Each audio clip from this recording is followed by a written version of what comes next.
Om Swastiastu. Selamat pagi anak-anak. Ketemu lagi dengan Mr. Darmo.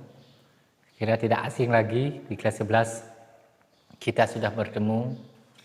Mungkin tidak full kita ketemu setahun, tapi rasanya kalian sudah memahami sistem pembelajarannya Mr. Oke, di kelas 12 MIPA 3 dan MIPA 4. Kemudian saya jadi pengajarnya. Kita langsung masuk ke materi.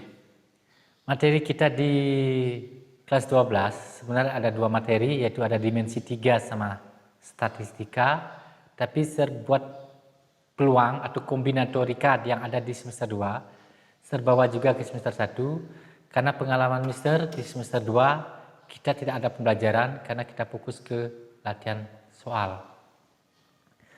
Oke, baiklah. Pertama, kita membahas tentang dimensi 3. Mungkin terbayang dulu apa sih dimensi 3? Dimensi 3 inilah materi bagi Sir, materi yang sangat sulit Sir ajarkan. Dari sekian materi yang ada di matematika yang ada di SMA, materi dimensi 3 yang sulit Mister ajarkan ke anak-anak. Kesulitan Mister seperti ini anak-anaknya.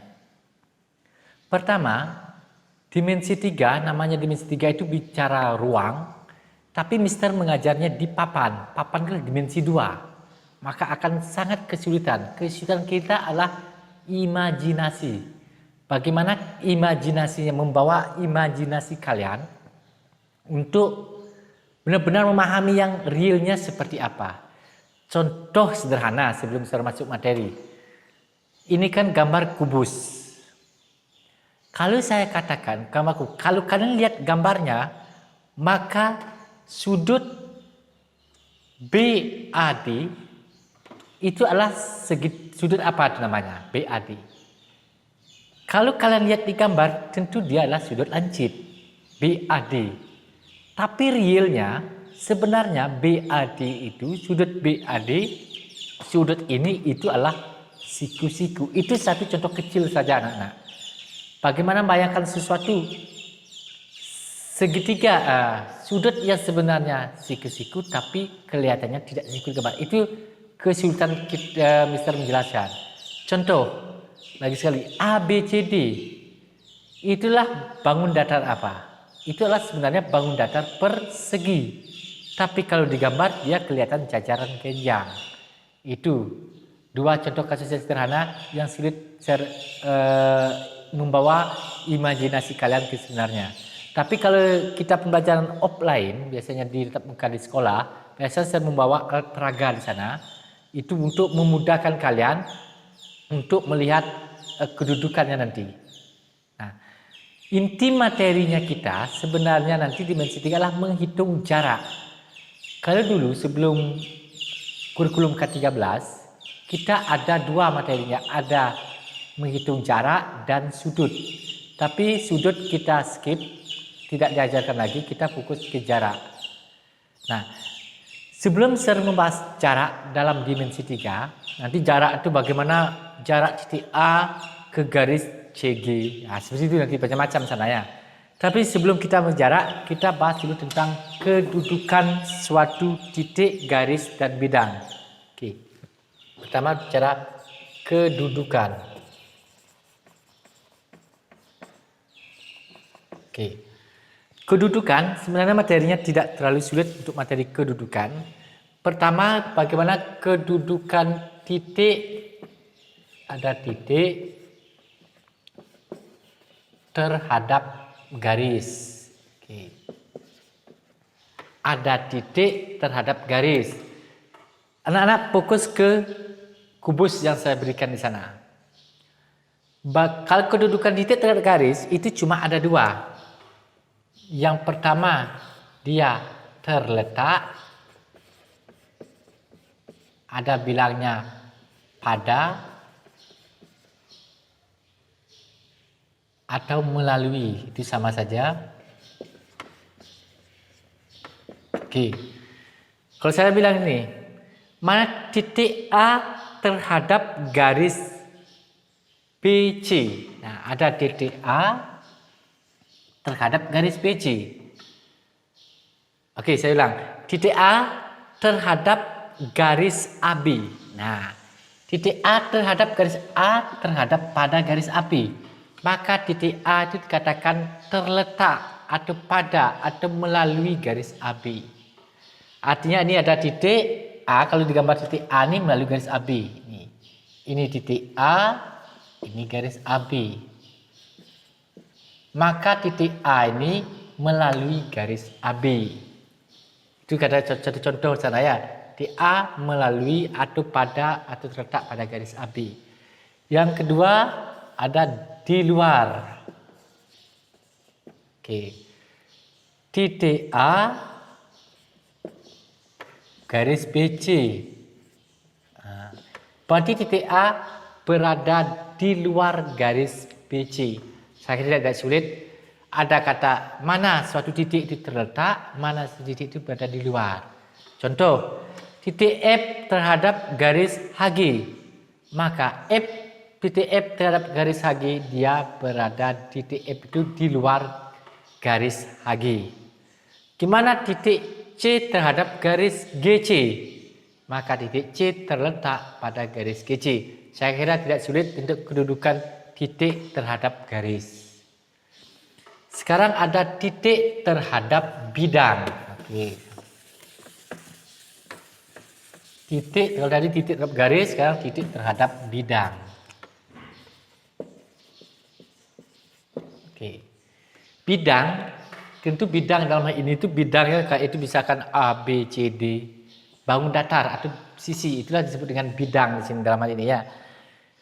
Titik terhadap bidang juga ada dua.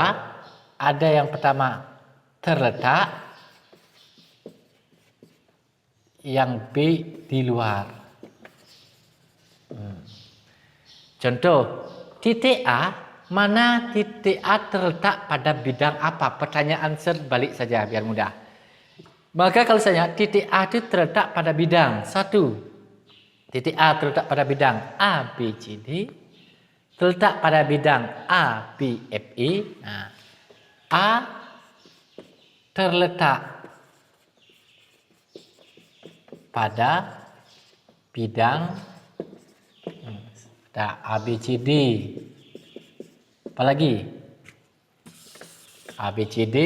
Ada A, B, F, E. Banyak sekali. Apa lagi? A, D, H, E. A, D, H, E. A, D, H, E. A, B, C, D. A, B, F, E. Saya kira itu saja. Titik A terletak pada bidang. Intinya kalau dia bidang itu ada huruf A, ya sudah terletaklah dia. Kalau di luar gimana? Nah, saya fokus ambil titik A saja. Di luar.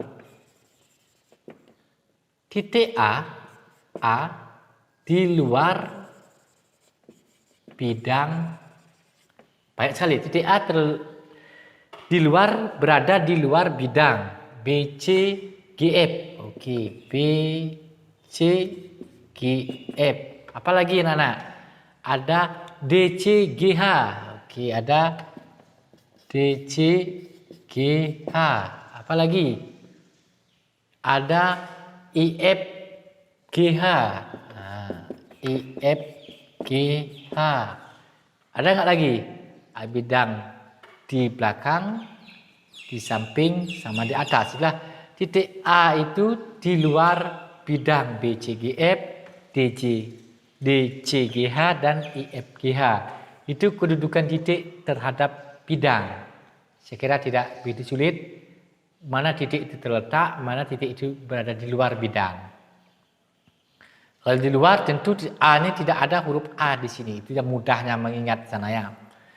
Selanjutnya, bagaimana kedudukan garis terhadap garis? Nah, ini.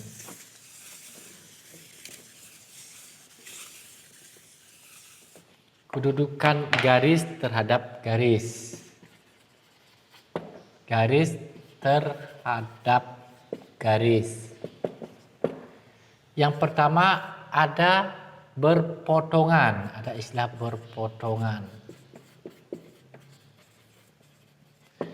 Mana di dua garis dikatakan berpotongan? Kalau dia berpotongan berarti dia bertemu. Ada istilah bertemu. Contoh, garis AB dengan, ini contoh ya. Garis AB dia berpotongan dengan garis apa? Banyak sekali. AB itu berpotongan dengan garis BC. AB itu berpotongan dengan garis dengan AD.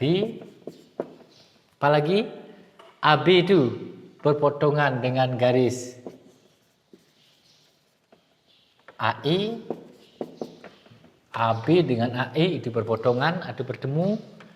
Terus AB dengan BF.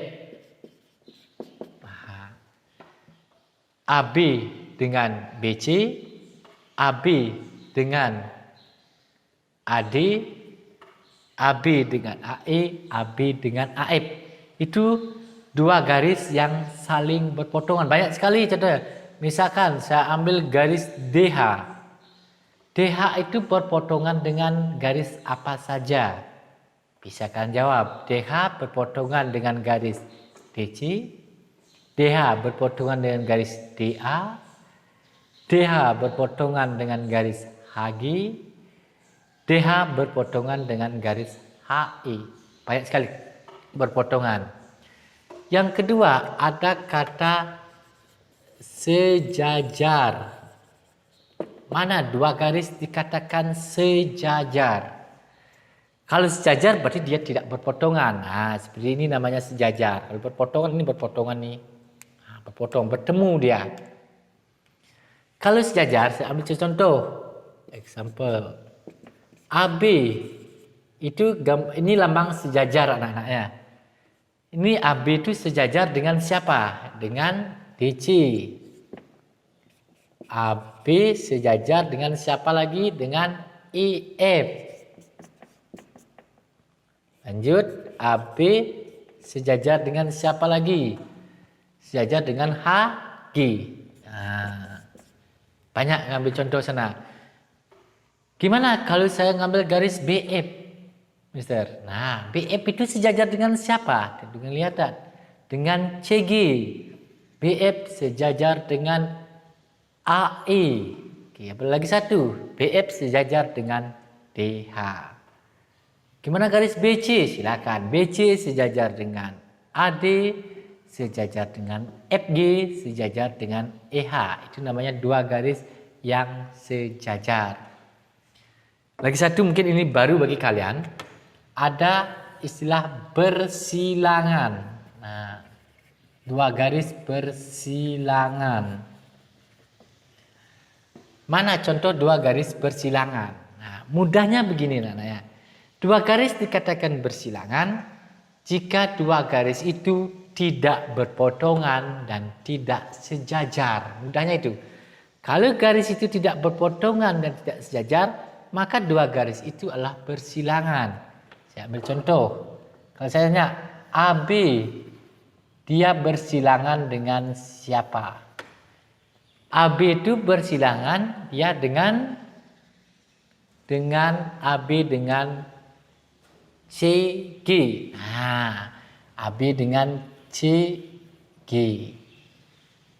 Karena AB dengan CG tidak berpotongan, tidak sejajar juga tidak, maka dia adalah bersilangan. Lanjut, AB dengan siapa lagi? Tentu AB dengan DH. Nah, itu dua garis yang bersilangan. Apalagi AB itu dengan EH. Nah, intinya kalau dia tidak berpotongan dan tidak sejajar, maka dia itu bersilangan. Apalagi AB dengan FG. Itu contoh dua garis yang bersilangan. Kalau saya tanya misalkan, kalau FG itu bersilangan dengan siapa sih? Nah, FG tentu dia bersilangan dengan DH. Tentu bersilangan dengan AE. tentu bersilangan dengan AB. Apalagi? Nah, lebih seperti itu aja ya. Untuk yang FG bersilangan. Intinya dia tidak berpotongan dan tidak. Maka garis itu dua garis dikatakan bersilangan. Itu kedudukan garis dengan garis. Ini yang banyak kita gunakan nanti. Karena ada kata berpotongan, nanti berpotongan tegak lurus, dia berpotongan tidak tegak lurus. Ini ada lagi tambahannya sana. Ada sejajar, ada bersilangan. Sekarang gimana kedudukan garis terhadap bidang? Nah, sekarang garis terhadap bidang.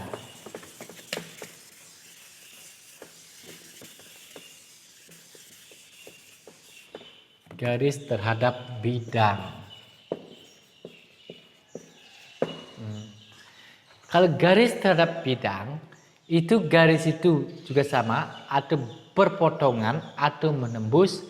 Yang kedua, yang pertama, ini ada dua garis, ada dua sejajar. Nah, misalkan garis AB sejajar dengan bidang siapa? Tentu AB itu sejajar dengan bidang. Ini garis ada bidang. Nah, ini bidang, buku ini bidang, spidol ini garis. Maka kalau seperti ini, maka saya katakan garis ini sejajar dengan bidang ini. Sejajar ya. Saya bawa ke sini juga sejajar. Banyak sana ya. Nah, intinya dia tidak bertemu, maka dia dikatakan sejajar. Contoh AB dengan bidang banyak. AB itu dengan bidang EFGH. AB dengan apa lagi? AB dengan DCGH. Nah,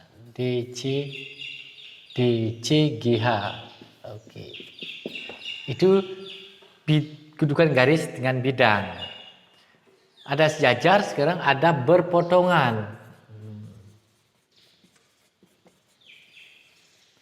Berpotongan intinya bertemu. Nah, garis tentu AB itu berpotongan dengan banyak sekali bidang. AB berpotongan bidang BCGF,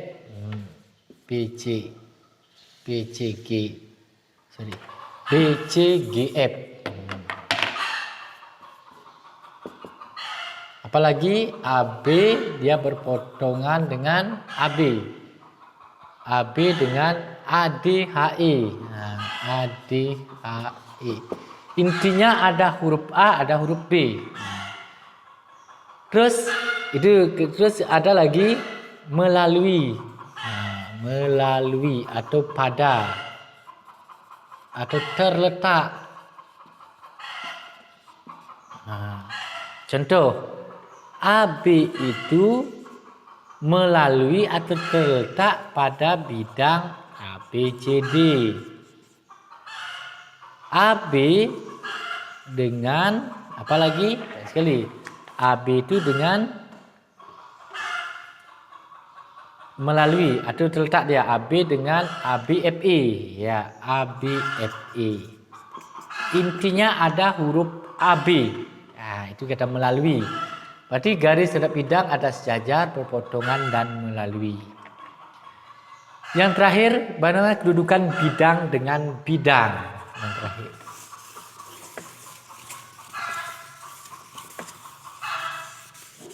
Kedudukan bidang dengan bidang.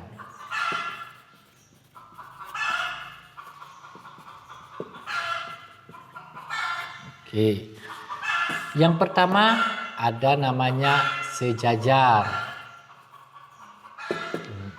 Mana dua bidang dikatakan sejajar? Oke, saya pintakan. Bidang ABCD dengan bidang siapa? Bidang EFGH. Saya kira tidak terlalu sulit pada balok di sini ya. Bidang bawah dengan bidang atas, bidang depan dengan bidang belakang, samping dengan samping. Itulah dua bidang yang akan sejajar. Terus ada namanya berpotongan. 9 mil ABCD dia berpotongan dengan siapa? ABCD berpotongan dengan ABFE. Apalagi ABCD dengan bidang depan, intinya dengan bidang belakang sekarang. DCGH. Bidang samping sekarang. Intinya dia kalau berpotongan itu dia selain yang tidak sejajar. Nah, itu mudahnya sana banyak sekali ya. Kalau dua bidang dikatakan berpotongan, intinya mana yang tidak sejajar itulah dia berpotongan semuanya. Maka ABCD itu berpotongan dengan BCGF, berpotongan dengan ADHE, ABCD berpotongan dengan ABFE, ABCD berpotongan dengan DCGH. Dia tidak berpotongan dengan IFGH aja satu, karena dia sejajar. Sisanya adalah berpotongan. Saya kira itu kedudukan bidang terhadap bidang. Itulah kurang lebih bagaimana kita belajar kedudukan, ada titik terhadap garis, titik terhadap bidang, garis dengan garis, garis dengan bidang, bidang dengan bidang. Itulah materi pengantar dulu tentang kedudukan suatu garis, titik, dan bidang pada dimensi 3. Kurang lebih itu dulu untuk pertemuan hari ini. Untuk pertemuan selanjutnya kita fokus ke jarak. Oke, terima kasih. Sampai jumpa di pertemuan selanjutnya. Om Santi Santi Santi Om.